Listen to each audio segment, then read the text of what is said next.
Are your important alerts missing right now? If notifications are disabled or grayed out in Windows, you might be missing critical updates. Today, we dive into the exact causes and how to fix them. First, let's understand why this happens.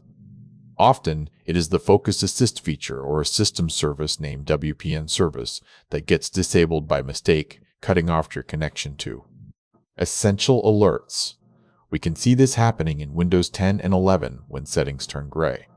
A common culprit is the WPN service being set to disabled instead of automatic, which stops battery and app notifications entirely. To fix this, open the Services application in your control panel, locate the Windows Push Notification System service, and right-click to change its startup type from Disabled to Automatic immediately. Next, check your registry settings if the service is already running. There are specific keys that might be blocking the delivery, so ensure no unnecessary restrictions prevent the system from sending alerts. After making these changes, you must restart your computer.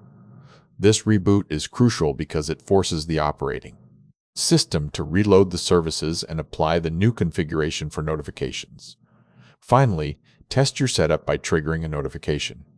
Once you see the alert appear on your screen, you know the underlying issue is resolved and you are back in control. So there you have it, a simple service fix can restore your alerts. Which Windows tip helped you the most? Let me know in the comments below.